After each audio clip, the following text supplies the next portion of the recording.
نئی حویلی میں شفٹ ہونے کے بعد میری بیوی کو اکثر رات کے وقت کسی کے قدموں کی آوازیں آتی تھیں۔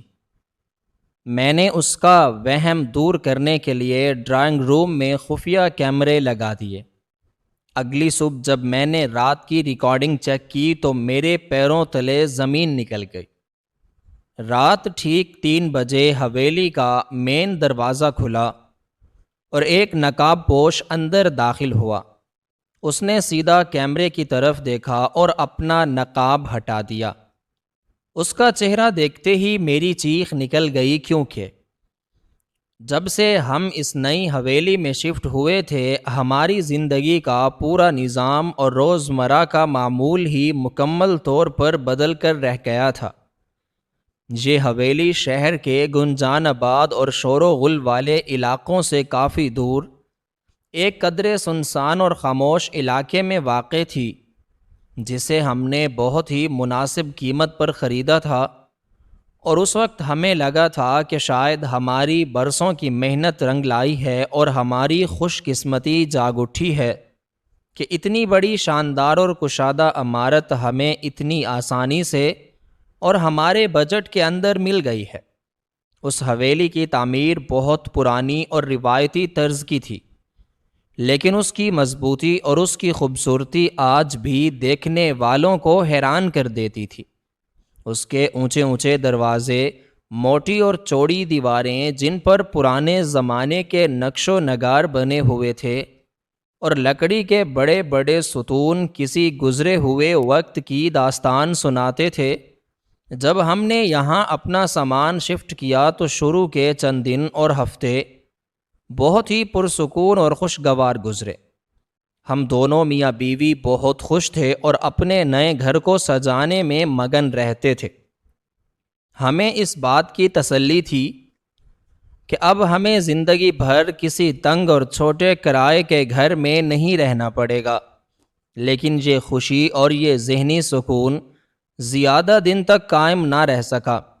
کیونکہ جلد ہی اس حویلی کا ایک عجیب اور پر اسرار پہلو ہمارے سامنے آنا شروع ہو گیا۔ حویلی کا اندرونی ماحول دن کے وقت تو بہت روشن، ہوادار اور خوشگوار ہوتا تھا، لیکن جیسے ہی شام کے سائے گہرے ہونا شروع ہوتے اور سورج غروب ہوتا، پوری حویلی میں ایک عجیب سی خنکی اداسی اور بوجھل پن پھیل جاتا تھا۔ ایسا لگتا تھا جیسے اس پرانی عمارت کے ہر تاریک کونے میں کوئی اندیکھی چیز چھپی ہوئی ہے، جو اندھیرا ہوتے ہی بیدار ہو جاتی ہے اور ہمیں خاموشی سے دیکھ رہی ہے۔ میری بیوی، جو ویسے بھی طبی طور پر تھوڑی کمزور دل کی اور حساس تھی،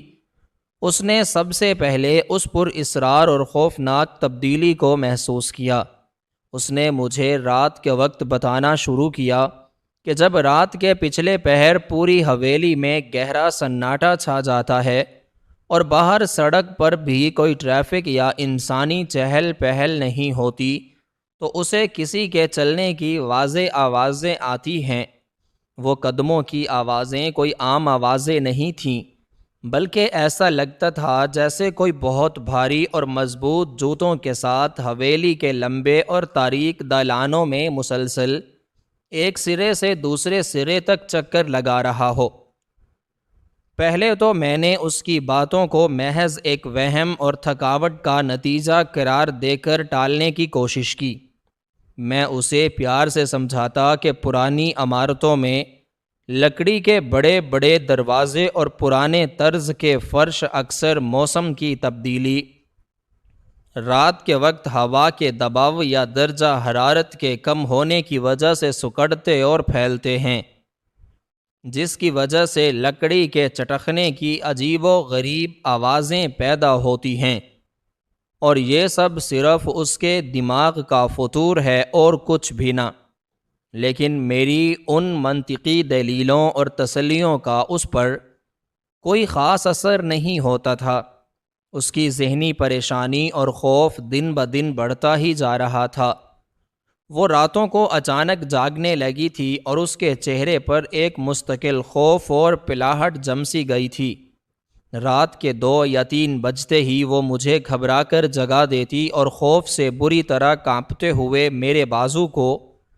اپنی انگلیوں سے مضبوطی سے پکڑ لیتی اور روحانسی اور کپ کپاتی ہوئی آواز میں کہتی کہ سنو، وہ شخص پھر آ گیا ہے، وہ پھر سے باہر چل رہا ہے۔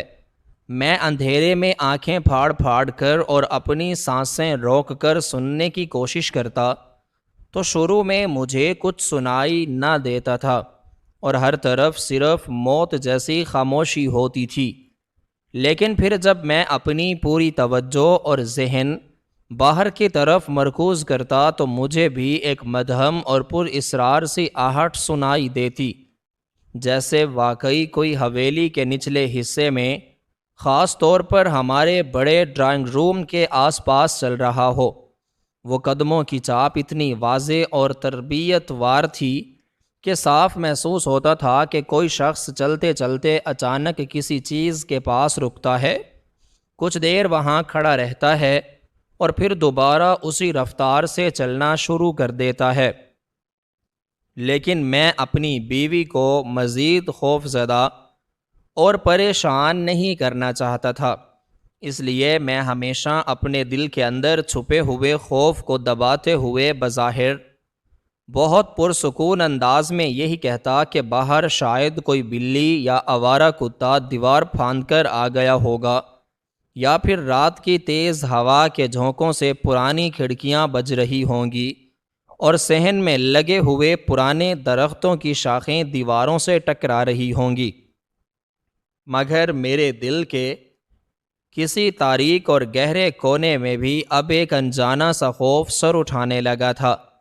کیونکہ میں جانتا تھا کہ وہ قدموں کی آوازیں بہت باقاعدہ نپی تلیں اور ایک خاص ردھم میں ہوتی تھیں، جیسے کوئی پہرے دار پہرا دے رہا ہو یا کسی خاص چیز کی تلاش میں بے چینی سے ادھر ادھر گھوم رہا ہو۔ وہ آوازیں ہمیشہ ڈرائنگ روم کے بھاری اور پرانے مین دروازے کے پاس آ کر کچھ دیر کے لیے بالکل رک جاتیں، جیسے وہ نامعلوم شخص کان لگا کر اندر کی آہٹ اور ہماری سانسوں کی آواز کو سننے کی کوشش کر رہا ہو، اور پھر دوبارہ اسی پر اسرار ترتیب سے واپس لوٹ جاتیں۔ یہ خوفناک سلسلہ 1-2 دن نہیں بلکہ کئی ہفتوں تک مسلسل چلتا رہتا اور ہماری راتوں کی نیندیں مکمل طور پر اڑ گئیں۔ ہماری زندگی کا سکون تباہ ہو کر رہ گیا تھا۔ میری بیوی کی ذہنی اور جسمانی حالت اتنی خراب ہو گئی تھی کہ اس نے کھانا پینا بھی بالکل کم کر دیا تھا۔ اس کی آنکھوں کے گرد گہرے سیاہ حلقے پڑ گئے تھے اور وہ ہر وقت ایک عجیب سی وحشت، گھبراہٹ اور بے چینی میں مبتلا رہنے لگی تھی۔ دن کے روشن اوقات میں بھی وہ حویلی کے کسی دوسرے حصے یا کمرے میں اکیلے جانے سے ڈرتی تھی اور سارا دن میرے پاس بیٹھی رہتی تھی یا مجھے دفتر میں بار بار فون کر کے جلدی گھر آنے کا کہتی تھی۔ اس کا یہ بڑھتا ہوا وہم یا شاید وہ تلخ اور پر اسرار حقیقت جو ہمیں رات کے گپ اندھیرے میں ڈراتی تھی، اسے دور کرنے کے لیے میں نے ایک حتمی اور پختہ فیصلہ کیا۔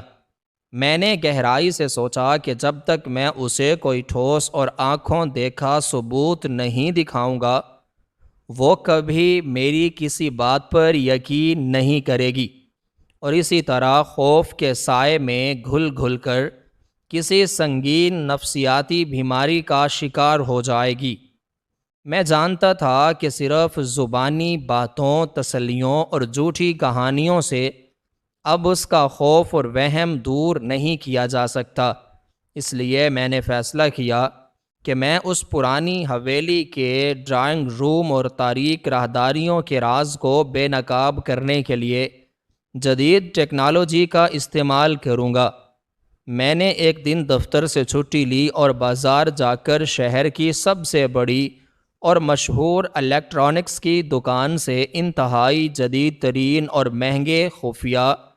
نائٹ ورژن کیمرے خریدے۔ یہ کیمرے سائز میں اتنے چھوٹے اور باریک تھے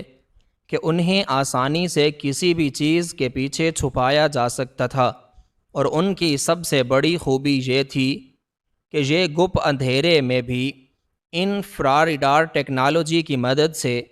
بالکل صاف اور واضح ریکارڈنگ کر سکتے تھے، اور ان میں حرکت کو محسوس کرنے والے حساس سینسرز بھی لگے ہوئے تھے جو کسی بھی سائے کو فوراً پکڑ سکتے تھے۔ میں نے اپنی بیوی کو اس ساری خریداری اور اپنے منصوبے کے بارے میں بالکل کچھ نہیں بتایا، کیونکہ میں نہیں چاہتا تھا کہ وہ کیمروں کے خیال سے مزید کسی نئے وہم کا شکار ہو جائے یا رات کو بار بار جاگ کر مجھ سے ریکارڈنگ چیک کرنے کی ضد کرے، جس سے اس کی بے چینی اور بلڈ پریشر میں مزید اضافہ ہوتا۔ میں نے اسے یہی ظاہر کیا کہ میں کچھ دفتری کام اور فائلوں کے سلسلے میں سارا دن مصروف رہا تھا۔ ایک دوپہر جب وہ شدید تھکاوٹ اور نیند کی دوا کھا کر گہری نیند سو رہی تھی، میں نے ڈرائنگ روم میں جا کر ان کیمروں کو بڑی مہارت، احتیاط اور خاموشی سے مختلف زاویوں پر نصب کرنے کا کام شروع کیا۔ ہماری حویلی کا ڈرائنگ روم بہت بڑا اور کشادہ تھا، اور اس میں پرانے طرز کا بھاری اور قیمتی فرنیچر رکھا ہوا تھا۔ میں نے پہلا کیمرہ اس پرانے اور بڑے مخملی صوفے کے پیچھے لگایا، جہاں سے حویلی کا مین دروازہ اور ڈرائنگ روم کا پورا درمیانی حصہ بالکل واضح طور پر نظر آتا تھا، اور کسی بھی شخص کے اندر داخل ہونے کی صورت میں اس کی پوری حرکت اور چال ڈھال ریکارڈ ہو سکتی تھی۔ دوسرا کیمرہ میں نے دیوار پر لگی ایک بڑی اور تاریخی پینٹنگ کے موٹے فریم کے اندر بڑی صفائی سے چھپا دیا، تاکہ اگر کوئی اندر داخل ہو اور کمرے کے وسط میں آئے تو اس کا چہرہ بالکل سامنے سے ریکارڈ ہو جائے۔ کیمرے لگانے کے بعد میں نے ان کی باریک تاروں کو پرانے ایرانی قالین کے نیچے اور دیواروں کے کناروں کے ساتھ ساتھ اس طرح چھپایا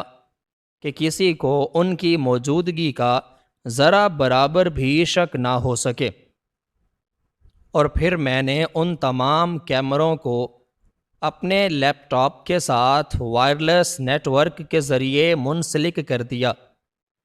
تاکہ ساری ویڈیو ریکارڈنگ براہ راست میرے لیپ ٹاپ کی ہارڈ ویئر ڈرائیو میں محفوظ ہوتی رہے، اور مجھے بار بار کیمروں کے پاس جانے یا میموری کارڈ نکالنے کی ضرورت نہ پڑے۔ یہ سب کچھ مکمل کرنے کے بعد میں نے پسینہ پوچھتے ہوئے ایک گہری سانس لی اور اس رات کا بے صبری سے انتظار کرنے لگا جو ہمارے اس پر اصرار اور تکلیف دہ مسئلے کا کوئی نہ کوئی حل ضرور نکالنے والی تھی۔ اس رات جب ہم سونے کے لیے اپنے کمرے میں لیٹے تو میرا دل عام دنوں کی نسبت بہت زیادہ تیزی سے دھڑک رہا تھا۔ میرے اندر ایک عجیب سی کشمکش اور خوف تھا۔ مجھے بے صبری سے انتظار تھا کہ کب رات کا پچھلا پہر شروع ہو اور کب وہ اس پر اصرار قدموں کی آوازیں دوبارہ سنائی دیں۔ میری بیوی حسب معمول بے چینی سے بستر پر کروٹیں بدل رہی تھی، اور نیند کی گولیاں کھانے کے باوجود خوف اور انجانی وحشت کی وجہ سے سو نہیں پا رہی تھی۔ میں آنکھیں بند کیے جاگنے کی اداکاری کر رہا تھا اور اپنے کانوں کو باہر سے آنے والی ہر چھوٹی سی چھوٹی آواز پر لگائے ہوئے تھا۔ کمرے میں مکمل اور گہری خاموشی تھی، اور صرف دیوار گیر گھڑی کی ٹک ٹک کی آواز اس دم گھٹنے والی خاموشی کو توڑ رہی تھی۔ رات کے تقریباً 2:30 بجے کا وقت ہوگا جب مجھے محسوس ہوا کہ باہر ہوا کا زور اچانک بڑھ گیا ہے اور پرانی کھڑکیوں کے شیشے ہلکی سی تھرتھراہٹ کے ساتھ بجنے لگے ہیں، اور پھر اچانک بالکل اسی وقت وہی مانوس اور انتہائی خوفناک قدموں کی آوازیں دوبارہ ابھرنے لگیں، جیسے کوئی بہت بھاری قدموں کے ساتھ چلتا ہوا ہماری حویلی کے بیرونی صحن سے ہوتا ہوا ڈرائنگ روم کی طرف بڑھ رہا ہو۔ میری بیوی نے فوراً جھٹکے سے میرا ہاتھ پکڑ لیا اور اس کا پورا جسم سردی اور خوف سے بری طرح کانپ رہا تھا۔ اس نے مجھ سے روتی ہوئی اور لرزتی ہوئی سرگوشی میں کہا کہ وہ شخص پھر آ گیا ہے، مجھے بچا لو، وہ ضرور کوئی آسیب ہے یا کوئی خطرناک انسان جو ہمیں مارنے کے لیے رات کے اس پہر آتا ہے۔ میں نے اسے اپنے گلے لگایا، اسے مضبوطی سے پکڑا اور تسلی دیتے ہوئے کہا کہ تم یہیں بستر پر سکون سے لیٹی رہو اور بالکل کوئی آواز نہ نکالنا، آج میں اس کا ہمیشہ کے لیے بندوبست کر دوں گا اور صبح ہوتے ہی ہم اس پر اسرار مسئلے کو ہمیشہ کے لیے ختم کر دیں گے۔ میں نے جان بوجھ کر بستر سے اٹھ کر باہر جانے سے گریز کیا، حالانکہ میرا دل کر رہا تھا کہ میں باہر جا کر دیکھوں، لیکن میں جانتا تھا کہ میں چاہتا تھا کہ وہ جو کوئی بھی ہے کیمرے کی ڈیجیٹل آنکھ میں پوری طرح قید ہو جائے، اور اگر میں باہر گیا تو شاید وہ میرے قدموں کی آہٹ سن کر بھاگ جائے یا اندھیرے کا فائدہ اٹھا کر کہیں غائب ہو جائے اور ہم پھر سے اسی خوف میں مبتلا رہیں۔ قدموں کی وہ بھاری اور خوفناک آوازیں آہستہ آہستہ ڈرائنگ روم کے مین دروازے کے پاس آئیں، اور پھر اچانک کچھ دیر کے لیے وہاں مکمل طور پر خاموشی چھا گئی، جیسے وہ شخص دروازے کے بالکل پار کھڑا ہو کر ہمارے کمرے کی طرف سے آنے والی کسی آہٹ یا ہماری سانسوں کا انتظار کر رہا ہو۔ اور پھر مجھے ایک بہت ہی ہلکی اور باریک سی آواز سنائی دی، جیسے کوئی ڈرائنگ روم کے دروازے کا لاک کھولنے کی کوشش کر رہا ہو۔ یہ سن کر میرے جسم کے سارے رونگٹے کھڑے ہو گئے اور میرے ماتھے پر پسینہ آ گیا، کیونکہ مجھے 100% یقین تھا کہ میں نے رات کو سونے سے پہلے خود اپنے ہاتھوں سے وہ دروازہ اندر سے لاک کیا تھا اور اس کی بھاری اور مضبوط کنڈی بھی چڑھائی تھی۔ کچھ دیر تک دروازے کے پاس آہٹ ہوتی رہی، اور پھر مجھے محسوس ہوا کہ جیسے کوئی بھاری قدموں سے ڈرائنگ روم کے اندر داخل ہوا ہو۔ قدموں کی وہ چاپ اب بالکل ہمارے کمرے کی دیوار کے قریب سے محسوس ہو رہی تھی، لیکن پھر وہ قدموں کی چاپ آہستہ آہستہ مدھم ہوتی گئی اور کچھ دیر بعد بالکل ختم ہو گئی۔ وہ پوری رات ہم دونوں میاں بیوی نے جاگ کر اور ایک دوسرے کا ہاتھ مضبوطی سے پکڑ کر شدید خوف اور ذہنی اذیت کے عالم میں گزار دی۔ صبح کا اجالا ہوتے ہی اور پرندوں کی چہچہاہٹ سنتے ہی میرے اندر کا چھپا ہوا خوف ایک عجیب سی بے چینی اور شدید ترین تجسس میں بدل گیا۔ میں فوراً بستر سے اٹھا اور سیدھا اس میز کی طرف گیا جس پر میرا لیپ ٹاپ رکھا ہوا تھا۔ میری بیوی بھی خوف، حیرت اور ایک انجانے وسوسے کے ملے جلے تاثرات کے ساتھ بستر سے اٹھی اور میرے پیچھے کھڑی ہو گئی۔ میں نے دھڑکتے دل اور کانپتے ہاتھوں کے ساتھ لیپ ٹاپ آن کیا اور سکرین کے روشن ہوتے ہی رات کی ریکارڈنگ والے فولڈر کو کھولا۔ میری سانسیں بے ترتیب ہو رہی تھیں اور میں نے اس بھیانک سچائی کا سامنا کرنے کے لیے خود کو ذہنی طور پر تیار کر رہا تھا۔ شروع کے چند گھنٹوں کی ویڈیو ریکارڈنگ میں کچھ بھی غیر معمولی یا خوفناک نہیں تھا۔ ڈرائنگ روم میں مکمل اندھیرا اور موت جیسا سناٹا چھایا ہوا تھا۔ کیمرے کا نائٹ ورژن آن تھا، جس کی وجہ سے پوری سکرین پر ایک سبز رنگ کی روشنی پھیلی ہوئی تھی، اور ڈرائنگ روم کا ایک ایک کونا، وہاں رکھا ہوا پرانا فرنیچر اور بھاری دروازے بالکل صاف اور واضح نظر آ رہے تھے۔ میں نے ماؤس کی مدد سے ویڈیو کو تیزی سے آگے بڑھانا شروع کیا۔ رات کے 12 بجے، 1 بجے، 2 بجے اور پھر 2:30 بجے تک سب کچھ بالکل نارمل تھا۔ کوئی بھی چیز اپنی جگہ سے ذرا بھی نہیں ہلی تھی اور نہ ہی کوئی سایہ یا انسانی خاکہ نظر آیا تھا۔ لیکن جیسے ہی ویڈیو کا ٹائم ٹھیک 3 بجے کے قریب پہنچنے لگا، میں نے فوراً پلے کا بٹن دبا دیا اور ویڈیو کی سپیڈ کو بالکل نارمل کر دیا تاکہ کوئی بھی چھوٹی سی حرکت یا کوئی بھی باریک تفصیل میری نظروں سے اوجھل نہ ہو سکے۔ اس وقت کمرے میں اتنی خاموشی تھی کہ مجھے اپنے دل کے زور زور سے دھڑکنے کی آواز اپنے کانوں میں سنائی دے رہی تھی۔ میرے ماتھے پر پسینے کے قطرے چمکنے لگے تھے اور میری بیوی نے میرے کندھے کو پیچھے سے اتنی زوروں سے دبا رکھا تھا کہ مجھے اس کی انگلیوں کے نشان اور ناخنوں کی چبھن اپنی جلد پر محسوس ہو رہی تھی۔ ٹھیک 3 بجے حویلی کا وہ مین دروازہ، جو کہ بہت بھاری اور مضبوط لکڑی کا بنا ہوا تھا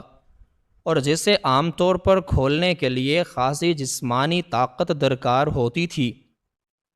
بالکل بے آواز اور نہایت آہستگی سے کھلا۔ یہ پر اسرار منظر دیکھ کر میری آنکھیں حیرت اور صدمے سے پھٹی کی پھٹی رہ گئیں، کیونکہ مجھے 100% یقین تھا کہ میں نے اس دروازے کو اندر سے تالا لگایا تھا اور اس کی چابی میرے پاس تھی۔ دروازہ کھلتے ہی باہر کی گہری اور کالی تاریکی سے ایک پر اسرار سایہ سا ڈرائنگ روم کے اندر داخل ہوا۔ وہ ایک لمبا تڑنگا اور قدر آور شخص تھا جس نے سر سے لے کر پاؤں تک خود کو ایک لمبی اور ڈھیلی سیاہ رنگ کی چادر میں لپیٹا ہوا تھا۔ اس موٹی چادر کی وجہ سے اس کے جسم کی کوئی بھی واضح ساخت یا پہچان بالکل بھی واضح نہیں ہو رہی تھی، اور اس کا چہرہ ایک موٹے اور سیاہ رنگ کے کپڑے کے نقاب کے پیچھے پوری طرح چھپا ہوا تھا، جس میں صرف اس کی آنکھوں کی جگہ پر 2 چھوٹے سوراخ بنے ہوئے تھے۔ وہ شخص بالکل بے خوف، انتہائی اطمینان اور ایک عجیب سے پر اسرار اعتماد کے ساتھ اندر داخل ہوا، جسے وہ اس حویلی کے چپے چپے اور ہر راستے سے واقف ہو اور اسے کسی بھی چیز کا یا پکڑے جانے کا کوئی ڈر نہ ہو۔ اس کی چال میں ایک عجیب سا رعب، بھاری پن اور ایک پر اسرار سی کشش تھی۔ وہ بھاری قدموں سے چلتے ہوئے ڈرائنگ روم کے عین وسط میں آ کر رکا اور اس نے نہایت سکون اور تسلی سے چاروں طرف نظر دوڑائی۔ میری بیوی نے خوف کے مارے میری قمیض کو اتنی زوروں سے مٹھی میں جکڑ لیا کہ مجھے درد محسوس ہونے لگا، اور اس کے سوکھے ہوئے ہونٹوں سے ایک ہلکی سی سسکی اور کراہ نکل گئی۔ وہ شخص کچھ دیر وہاں اسی جگہ بت بن کر کھڑا رہا، جیسے وہ اندھیرے میں بھی سب کچھ بالکل صاف دے سکتا ہو، اور پھر اچانک اس نے اپنا رخ بالکل اس خفیہ کیمرے کی طرف کر لیا جو میں نے پینٹنگ کے فریم میں بہت ہی مہارت اور ہوشیاری سے چھپایا تھا، اور جس کا علم میرے علاوہ اس دنیا میں کسی اور کو نہیں تھا۔ ایسا لگ رہا تھا جیسے اسے اس کیمرے کی موجودگی کا پہلے سے علم ہو اور وہ کیمرے کے لینز کے ذریعے سیدھا میری آنکھوں میں دیکھ رہا ہو۔ اس کی آنکھیں نقاب کے ان چھوٹے سوراخوں میں سے کیمرے کے لینز کے پار سیدھا میرے وجود کے اندر جھانک رہی تھیں۔ اس کی نظروں میں ایک ایسی عجیب سی چمک، گہرائی اور شناسا پن تھا جس نے مجھے میری ہی جگہ پر مکمل طور پر منجمد کر دیا۔ مجھے ایسا لگا جیسے میرا دل زوردار دھڑکن کے ساتھ میرے سینے سے باہر آ جائے گا اور میری سانسیں میرے گلے میں کسی کانٹے کی طرح اٹک گئی ہیں۔ اس پر اسرار شخص نے اپنا دایاں ہاتھ چادر کے اندر سے باہر نکالا اور بہت ہی آہستہ آہستہ اسے اپنے چہرے کی طرف اٹھایا۔ اس کا ہر ایک عمل اتنا سست اور اعصاب شکن تھا کہ میرا تجسس اور میرا خوف اپنی آخری حدوں کو چھونے لگا تھا۔ میں سکرین سے نظریں نہیں ہٹا پا رہا تھا۔ اس نے اپنا ہاتھ اپنے چہرے پر بندھے ہوئے اس موٹے اور سیاہ نقاب کی گرہ پر رکھا اور اسے نہایت آہستگی سے کھولنے لگا۔ وقت جیسے اس کمرے میں بالکل رک سا گیا تھا اور میری دھڑکنیں بے قابو ہو کر ہتھوڑے کی طرح میرے سینے کی پسلیوں پر زور زور سے ضرب لگا رہی تھیں۔ اس نے نقاب کی گرہ کھولی اور اسے آہستہ سے نیچے کھینچا۔ اور پھر اس موٹی سیاہ چادر کو بھی اپنے سر سے پیچھے کی طرف گرا دیا۔ جیسے ہی اس کا چہرہ کیمرے کے نائٹ ورشن کی تیز سبز روشنی میں پوری طرح واضح ہوا اور کمپیوٹر کی سکرین پر اس کے خد و خال ابھر کر بالکل سامنے آئے، میرے پیروں تلے سے جیسے زمین ہی نکل گئی۔ میرا پورا وجود برف کی طرح سن ہو گیا۔ میری آنکھوں کے سامنے ایک پل کے لیے مکمل گپ اندھیرا چھا گیا۔ میرے دماغ کی رگیں جیسے پھٹنے لگیں اور میرے حلق میں ایک ایسا کانٹے دار گولا سا اٹک گیا جس نے میری سانسیں مکمل طور پر بند کر دیں۔ وہ چہرہ، وہ جانی پہچانی لکیریں اور وہ بوڑھی آنکھیں دیکھ کر میرے ضبط کے تمام بندھن ایک جھٹکے میں ٹوٹ گئے اور بے اختیار میرے گلے سے ایک فلک شگاف چیخ نکل گئی، کیونکہ وہ شخص کوئی اور نہیں بلکہ میرا اپنا سگا بوڑھا اور ضعیف باپ تھا۔ وہ باپ جس کی انگلی پکڑ کر میں نے بچپن میں چلنا سیکھا تھا اور جسے میں نے اپنی نئی اور پرتعیش زندگی کے راستے میں ایک بہت بڑا بوجھ سمجھ کر شہر کے ایک انتہائی دور افتادہ اور گمنام اولڈ ایج ہوم میں چھوڑ دیا تھا۔ لیپ ٹاپ کی سکرین پر ان کا جھریوں بھرا اور بوڑھا چہرہ دیکھ کر میرے دماغ میں جیسے کوئی بہت بڑا دھماکہ سا ہو گیا تھا۔ میری آنکھیں حیرت اور صدمے کے مارے پھٹی کی پھٹی رہ گئی تھیں اور میرا سانس میرے گلے میں کسی کانٹے دار گولے کی طرح اٹک گیا تھا۔ مجھے اپنی آنکھوں پر بالکل بھی یقین نہیں آ رہا تھا کہ جو شخص اس پچھلے پہر اتنی پر اسراریت، اتنی خاموشی اور اتنی مہارت کے ساتھ چہرے پر نقاب پہن کر میری اس شاندار اور پرانی حویلی میں داخل ہو رہا تھا، وہ کوئی پیشہ ور چور، کوئی خطرناک ڈاکو یا کوئی غیر مرئی آفت نہیں تھی، بلکہ وہ میرا اپنا خون، میرا اپنا باپ تھا۔ میری بیوی جو میری اچانک اور فلک شگاف چیخ سن کر بستر پر شدید خوفزدہ ہو گئی تھی، اس نے گھبرا کر اور اپنے کانپتے ہوئے ہاتھوں سے میرا کندھا پکڑ کر مجھ سے روحانسی آواز میں پوچھا کہ کیا ہوا ہے، کون ہے اس سکرین پر اور تم اس طرح کیوں چیختے ہو؟ لیکن اس وقت میرے منہ سے ایک لفظ بھی نہیں نکل پا رہا تھا۔ میں مکمل طور پر گنگ اور سکتے کے عالم میں آ چکا تھا۔ میرا دماغ اس اچانک اور ناقابل یقین انکشاف کو قبول کرنے سے یکسر انکاری تھا۔ میری سوچنے سمجھنے کی تمام صلاحیتیں جیسے مفلوج ہو کر رہ گئی تھیں۔ میں نے جلدی سے اپنے کانپتے ہوئے ہاتھوں سے لیپ ٹاپ کی سکرین کو بند کر دیا تاکہ میری بیوی کسی بھی طرح میرے باپ کا وہ چہرہ نہ دیکھ سکے، کیونکہ اگر وہ دیکھ لیتی تو مجھ سے ہزاروں سوال کرتی جن کا میرے پاس اس وقت کوئی جواب نہیں تھا۔ میں نے اپنے اندر کے خوف اور حیرت کو دباتے ہوئے اسے ایک جھوٹی اور کھوکھلی سی تسلی دی کہ کیمرے کی فوٹیج میں صرف کوئی بڑا سا آوارہ کتا یا کوئی سایہ سا نظر آیا تھا جو باہر صحن میں گھوم رہا تھا، جس کی وجہ سے میں اچانک ڈر گیا تھا، اور اب سب کچھ بالکل ٹھیک ہے، تم پریشان نہ ہو اور سو جاؤ۔ میں نے اسے جیسے تیسے کر کے زبردستی دوبارہ بستر پر لٹا دیا، لیکن میری اپنی نیند ہمیشہ کے لیے میری آنکھوں سے اڑ چکی تھی۔ میرے دل و دماغ میں خیالات کا ایک بہت ہی خوفناک اور طوفانی سلسلہ برپا ہو چکا تھا۔ میرے اندر ایک طرف تو شدید قسم کی حیرت تھی اور دوسری طرف ایک عجیب سا اور ناقابل فہم غصہ اور نفرت کا جذبہ تیزی سے سر اٹھانے لگا تھا۔ میں اندھیرے میں بستر پر کروٹیں بدلتے ہوئے مسلسل یہی سوچنے لگا کہ آخر وہ یہاں کیوں آئے ہیں؟ کیا وہ اس اولڈ ایج ہوم کی چار دیواری سے کسی طرح بھاگ آئے ہیں جہاں میں نے انہیں اتنی مشکل سے اور اتنی رقم دے کر داخل کروایا تھا؟ کیا انہیں میری اس انتہائی اور عالی شان حویلی سے اور میری اس پرتعیش زندگی سے حسد ہو رہا ہے؟ کیا وہ یہاں اس لیے آئے تھے کہ وہ میری اس خوشگوار اور پرسکون زندگی کو کسی طرح برباد کر سکیں؟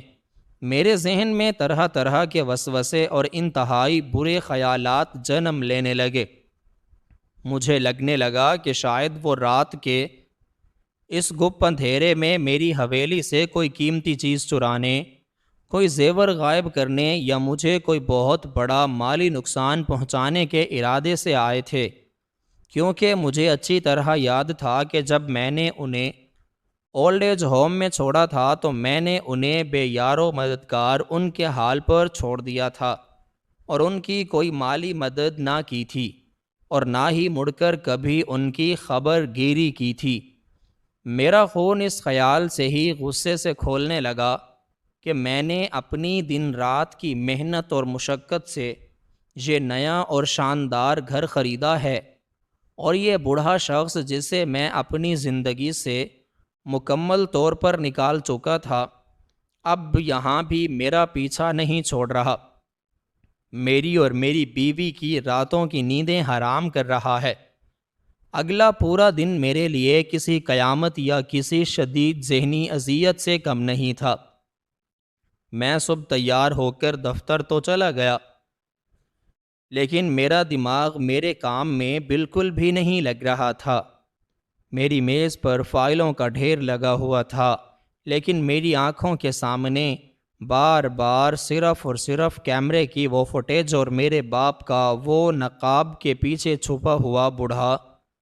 اور پراسرار چہرہ گھوم رہا تھا۔ میں نے اپنے ذہن میں ایک انتہائی پختہ اور حتمی فیصلہ کر لیا کہ آج رات میں کسی بھی صورت نہیں سوؤں گا، بلکہ پوری رات جاگتا رہوں گا، اور اس بار کیمرے کی سکرین کے پیچھے چھپ کر نہیں، بلکہ ان کا بالکل آمنا سامنا کروں گا اور خود چھپ کر ان کا پیچھا کر کے یہ معلوم کروں گا کہ آخر وہ رات کے اس سنسان پہر یہاں کیا کرنے آتے ہیں، ان کا اصل مقصد کیا ہے اور وہ مجھ سے کیا چاہتے ہیں۔ شام کے وقت جب میں دفتر سے گھر واپس آیا تو میں نے جان بوجھ کر اپنی بیوی کو ایک اور جھوٹی کہانی سنائی کہ آج مجھے دفتر کا بہت اہم اور ضروری کام ملا ہے جسے کل صبح تک ہر حال میں مکمل کرنا ہے، اس لیے میں آج رات ڈرائنگ روم میں بیٹھ کر اپنا دفتری کام کروں گا اور تم اپنے کمرے میں جا کر سکون سے سو جانا اور مجھے بالکل ڈسٹرب مت کرنا۔ رات کا اندھیرا جیسے جیسے گہرا ہوتا جا رہا تھا، میری ذہنی بے چینی، میرا اضطراب اور میرا غصہ بھی اسی قدر شدت کے ساتھ بڑھتا جا رہا تھا۔ میں نے رات کے 11 بجے ہی ڈرائنگ روم کی تمام لائٹس مکمل طور پر بند کر دی تھیں اور ایک تاریک کونے میں رکھے ہوئے بھاری صوفے کے پیچھے فرش پر اندھیرے میں چھپ کر بیٹھ گیا تھا۔ میری نظریں مسلسل حویلی کے اس بھاری لکڑی کے اور پرانے مین دروازے پر جمی ہوئی تھیں جہاں سے پچھلی رات میرا باپ اندر داخل ہوا تھا۔ وقت گزرنے کی رفتار مجھے آج معمول سے بہت زیادہ سست اور تکلیف دہ لگ رہی تھی۔ دیوار پر لگی ہوئی پرانی گھڑی کی ٹک ٹک کی ہر آواز میرے اعصاب پر کسی بھاری ہتھوڑے کی ضرب کی طرح لگ رہی تھی اور میرے دماغ میں گونج رہی تھی۔ رات کے 12 بجے، پھر 1 بجا، پھر 2 بجے، اور پھر جب وقت آہستہ آہستہ سرکتا ہوا 3 بجے کے قریب پہنچنے لگا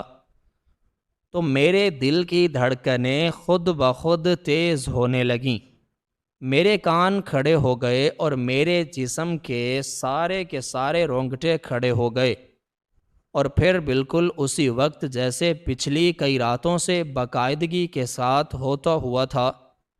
مجھے باہر کے صحن سے قدموں کی وہی مانوس بھاری اور پر اسرار آہٹ سنائی دینے لگی۔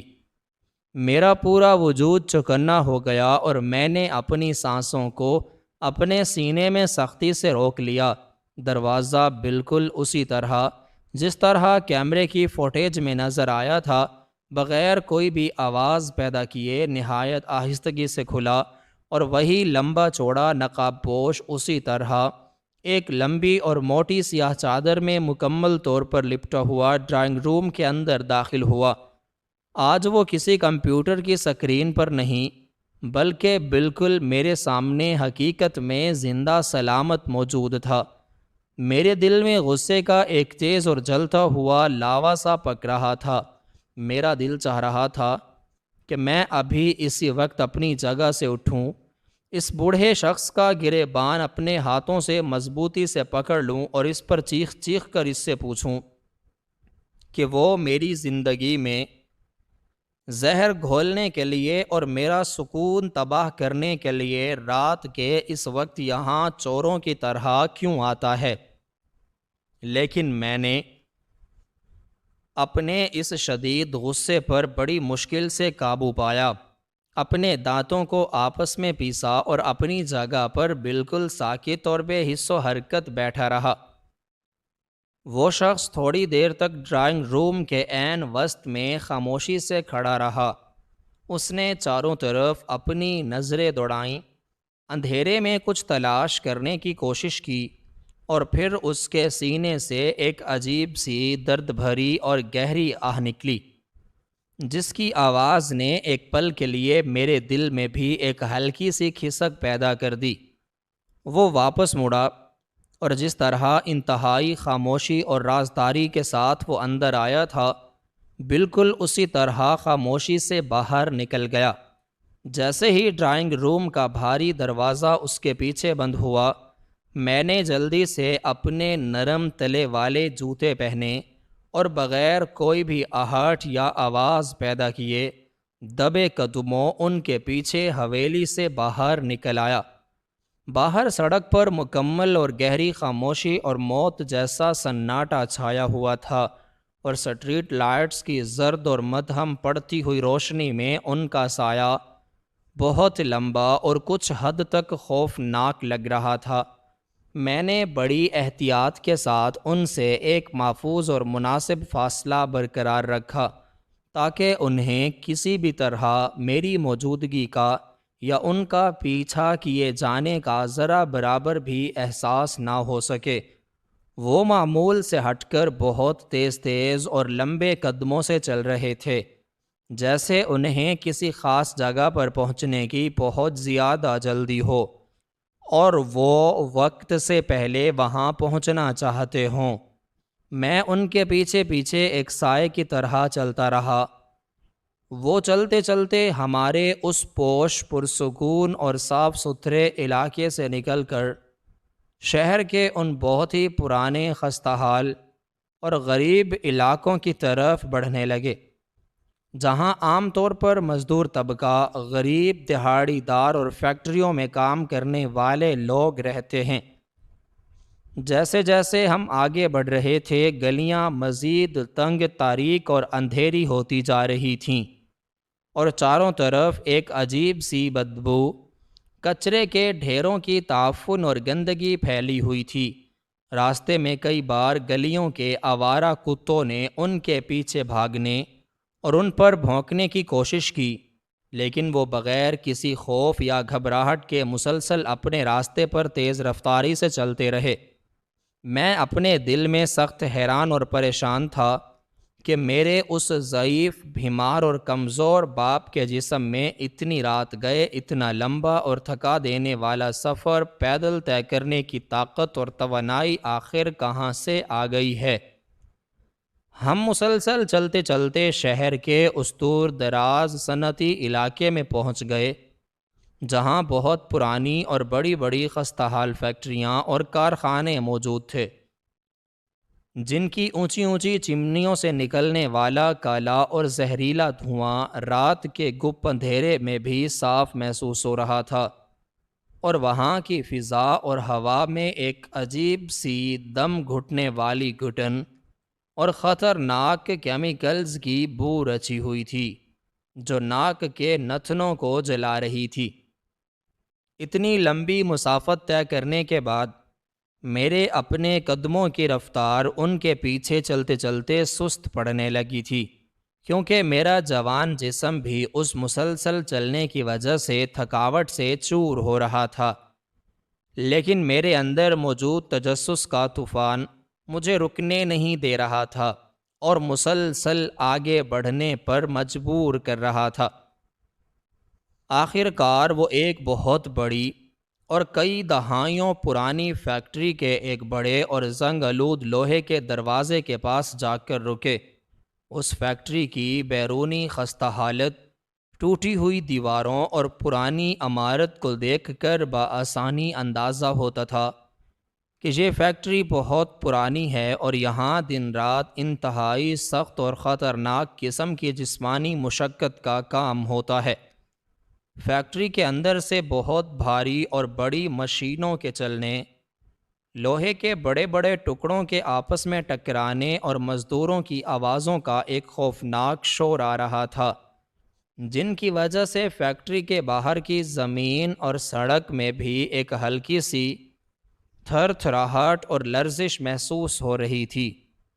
انہوں نے فیکٹری کے اس بڑے دروازے کے ساتھ بنے ہوئے ایک چھوٹے سے لوہے کے دروازے کو اپنے ہاتھوں سے دھکا دیا اور سیدھے اندر داخل ہو گئے۔ میں بھی چند لمحے انتظار کرنے کے بعد انتہائی دبے قدموں اور سانس روکے ان کے پیچھے فیکٹری کے اس وسیع اور تاریک احاطے میں داخل ہو گیا۔ وہاں اندر جگہ جگہ لوہے کا پرانا کباڑ،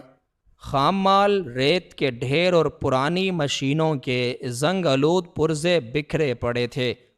فیکٹری کے اندر ایک بہت بڑے اور اونچی چھت والے ہال میں مدھم اور پیلے روشنی کی جل رہی تھیں اور وہاں چند مزدور مشینوں پر جھکے ہوئے مسلسل کام کر رہے تھے۔ میں نے دھڑکتے دل کے ساتھ ایک ٹوٹی ہوئی اور گرد آلود کھڑکی کے پاس چھپ کر اندر کا منظر دیکھنے کی کوشش کی۔ میری آنکھیں یہ ہولناک منظر دیکھ کر بیک وقت حیرت، صدمے اور دکھ کی شدت سے کھلی کی کھلی رہ گئیں کہ میرے بوڑھے باپ نے اپنی وہ لمبی سیاہ چادر اور اپنے چہرے کا وہ نقاب اتار کر ایک طرف ایک پرانے بینچ پر رکھا اور ایک پرانا کٹا پھٹا تیل اور گریس سے میلا سا مزدوروں والا لباس پہن کر ان انتہائی بھاری اور خطرناک مشینوں کی طرف بڑھ گئے جنہیں چلانے کے لیے بہت زیادہ جسمانی طاقت، جوانی اور توانائی کی ضرورت ہوتی ہے۔ میں نے اپنی پھٹی ہوئی آنکھوں سے دیکھا کہ وہ اپنے کمزور، نحیف اور کانپتے ہوئے ہاتھوں سے لوہے کے بھاری کاڈر، موٹر پائپ اور اوزار اٹھا کر ایک جگہ سے دوسری جگہ منتقل کر رہے تھے۔ ان کے جھریوں بھرے چہرے پر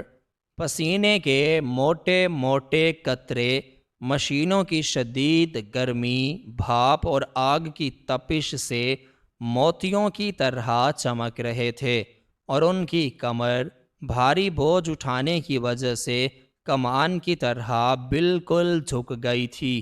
ان کے چہرے پر شدید تھکاوٹ، جسمانی ٹوٹ پھوٹ اور درد کے واضح آثار موجود تھے،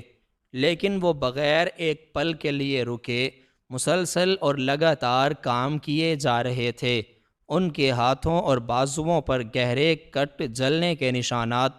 اور زخموں کے ان گنت نشانات صاف نظر آ رہے تھے، جو یقیناً ان بھاری لوہے کے ٹکڑوں اور گرم مشینوں کی وجہ سے آئے تھے۔ میں اس ٹوٹی ہوئی کھڑکی کے باہر اندھیرے میں کھڑا کسی بے جان پتھر کی مورتی کی طرح یہ سب کچھ اپنی آنکھوں سے دیکھ رہا تھا، اور میرے اندر کا وہ سارا غصہ، وہ ساری نفرت اور وہ ساری بدگمانی جو تھوڑی دیر پہلے تک عروج پر تھی، وہ ایک ہی لمحے میں جیسے ہوا میں غائب ہو چکی تھی، اور اس کی جگہ ایک شدید قسم کے تجسس، ایک انجانے خوف اور ایک ایسی گہری تکلیف اور اذیت نے لے لی تھی جس نے میرے دل کو کسی شکنجے میں جکڑ لیا تھا۔ میرے ذہن میں اچانک سوالوں کا ایک نیا اور نہ ختم ہونے والا سلسلہ شروع ہو گیا تھا کہ میرا باپ، جس کی عمر اب دنیاوی کاموں سے کنارہ کش ہو کر صرف آرام کرنے اور عبادت کرنے کی ہے، وہ رات کے اس گہرے اندھیرے میں اور ان انتہائی کٹھن، غیر انسانی اور خطرناک حالات میں یہ مزدوری اور یہ جان لیوا مشقت کیوں کر رہا ہے؟ انہیں اتنے پیسوں کی کیا ضرورت آ پڑی ہے؟ کیا اولڈ ایج ہوم کی انتظامیہ ان سے زبردستی پیسے مانگتی ہے، یا پھر ان پر کوئی بھاری قرض ہے، یا کوئی اور ایسی مجبوری ہے جو انہیں اس انتہائی ضعیفی اور بڑھاپے میں اپنا خون پسینہ ایک کرنے پر اور اپنی ہڈیاں گلانے پر مجبور کر رہی ہے؟ اور ان تمام سوالوں سے بھی بڑھ کر ایک سوال میرے دماغ کو کسی بھاری ہتھوڑے کی طرح مسلسل پیٹ رہا تھا اور مجھے پاگل کر رہا تھا کہ اگر وہ یہاں فیکٹری میں رات بھر یہ اتنی سخت اور جان لیوا مزدوری کرتے ہیں، تو وہ پھر اس کام کے دوران اپنا قیمتی وقت نکال کر ہر روز اتنی دور پیدل چل کر ٹھیک 3 بجے رات کو میری حویلی کیوں آتا ہے؟ یہ وہ سوال تھا جو اب کسی زہریلے سانپ کی طرح مسلسل میرے دماغ کو ڈس رہا تھا اور مجھے پاگل کر رہا تھا۔ میں مزید ایک لمحہ بھی وہاں اس ٹوٹی ہوئی کھڑکی کے باہر اندھیرے میں چھپ کر کھڑا نہ رہ سکا اور بے اختیار اپنے بے جان اور بھاری قدموں کو گھسیٹتا ہوا فیکٹری کے اس بڑے دروازے سے اندر داخل ہو گیا۔ میرا دل زور زور سے دھڑک رہا تھا اور میری آنکھوں سے مسلسل آنسو بہہ رہے تھے۔ میں سیدھا اس جانب بڑھا جہاں فیکٹری کا مالک شاہ زین اپنی کرسی پر بیٹھا ہوا تھا اور اپنے مزدوروں کے کام کا بغور جائزہ لے رہا تھا۔ میں نے اس کے پاس جا کر اپنے کانپتے ہوئے ہاتھ سے ان مشینوں کی طرف اشارہ کیا جہاں میرا بوڑھا باپ اپنا خون پسینہ ایک کر رہا تھا،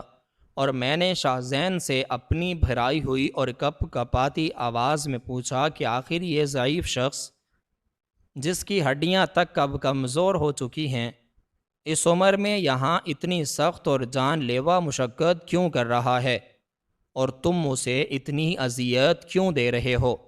شاہ زین نے میری اس حالت کو دیکھ کر ایک لمحے کے لیے بھی حیرت سے میری طرف دیکھا اور پھر ایک لمبی اور گہری سانس لے کر مجھے اپنے پاس بیٹھنے کا اشارہ کیا۔ اس نے جو کچھ بتایا اس نے میری روح تک کو جھنجھوڑ کر رکھ دیا اور میرے وجود کے ٹکڑے ٹکڑے کر دیے۔ شاہ زین نے مجھے بتایا کہ جس حویلی پر میں آج اتنا فخر اور غرور کرتا ہوں اور جسے میں اپنی دن رات کی محنت کا نتیجہ سمجھتا ہوں، وہ اصل میں میری اوقات سے بہت بڑی تھی۔ تمہارے باپ کو جب یہ معلوم ہوا کہ تم وہ حویلی خریدنا چاہتے ہو اور تمہارے پاس پیسے کم پڑ رہے ہیں، تو انہوں نے اپنی زندگی بھر کی وہ تمام جمع پونجی جو انہوں نے اپنے برے وقت کے لیے سنبھال کر رکھی تھی، وہ حویلی کے مالک کو دے دی تھی، لیکن پھر بھی وہ رقم حویلی کی پوری قیمت ادا کرنے کے لیے کافی نہیں تھی۔ اس لیے انہوں نے مجھ سے ایک بہت بھاری اور بڑا قرض لیا تھا تاکہ تمہارا یہ خواب ہر صورت میں پورا ہو سکے اور تمہیں کسی کے سامنے ہاتھ نہ پھیلانا پڑے۔ شاہ زین نے مزید بتایا کہ تمہارے باپ نے حویلی کے پچھلے مالک کو سختی سے منع کیا تھا اور اسے قسم دی تھی کہ وہ تمہیں اس بات کی ذرا برابر بھی بھنک نہ پڑنے دے کہ اس ساری خریداری میں تمہارے باپ کا پیسہ اور ان کا خون پسینہ شامل ہے۔ وہ چاہتے تھے کہ تم ہمیشہ یہی سمجھو کہ تم نے اپنی محنت اور اپنی قابلیت سے یہ عالی شان حویلی خریدی ہے تاکہ تمہارا سر ہمیشہ فخر سے بلند رہے اور تمہاری خوشیوں میں کوئی کمی نہ آئے۔ اب وہ مجھ سے لیا ہوا وہی بھاری قرض اتارنے کے لیے پچھلے کئی مہینوں سے روزانہ رات کو اس فیکٹری میں آتے ہیں اور یہ جان لیوا مزدوری کرتے ہیں تاکہ تم پر کوئی آنچ نہ آئے، اور جب وہ اس سخت مشقت سے تھک کر بالکل نڈھال ہو جاتے ہیں تو وہ صرف تمہاری ایک جھلک دیکھنے اور تمہیں اس نئی حویلی میں سکون اور چین کی نیند سوتا ہوا محسوس کرنے کے لیے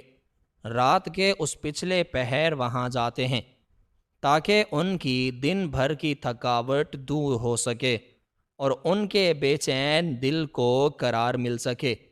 یہ سب سنتے ہی میرے پیروں تلے سے جیسے پوری طرح زمین کھسک گئی، میری آنکھوں سے آنسوؤں کا ایک نہ رکنے والا سیلاب بہہ نکلا، اور میرے دل پر ندامت اور پچھتاوے کا ایسا بھاری بوجھ آ گرا جسے اٹھانا میرے بس سے بالکل باہر تھا۔ میں وہاں سے دیوانہ وار بھاگتا ہوا سیدھا اپنے بوڑھے باپ کے پاس ان بھاری مشینوں کے قریب گیا اور ان کے قدموں میں گر کر پھوٹ پھوٹ کر بچوں کی طرح رونے لگا۔ میں نے ان کے گریس اور تیل سے بھرے ہوئے گندے اور زخمی ہاتھوں کو اپنے چہرے پر پھیرا، انہیں چوما اور ان سے اپنے ہر گناہ، ہر بے حسی اور ہر زیادتی کی رو رو کر معافی مانگی۔ میں نے اسی وقت ان کے وہ میلے کپڑے اتارے اور انہیں عزت اور احترام کے ساتھ اپنے ساتھ واپس اس حویلی میں لے آیا، جو دراصل میرے کمال کا نہیں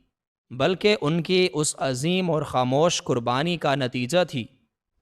اس سے سب دیکھنے والے اور سننے والوں کے لیے سبق موجود ہے کہ والدین کی عظیم محبت وہ سچی روشنی ہے جو زندگی کے اندھیروں میں ہمارا راستہ روشن رکھتی ہے۔ وہ ہماری خوشیوں کے لیے خاموشی سے اپنا ہر سکھ اور جان تک قربان کر دیتے ہیں۔ ان کے جیتے جی اس بے لوث محبت کی قدر کریں، وگرنہ پچھتاوا مقدر بنتا ہے۔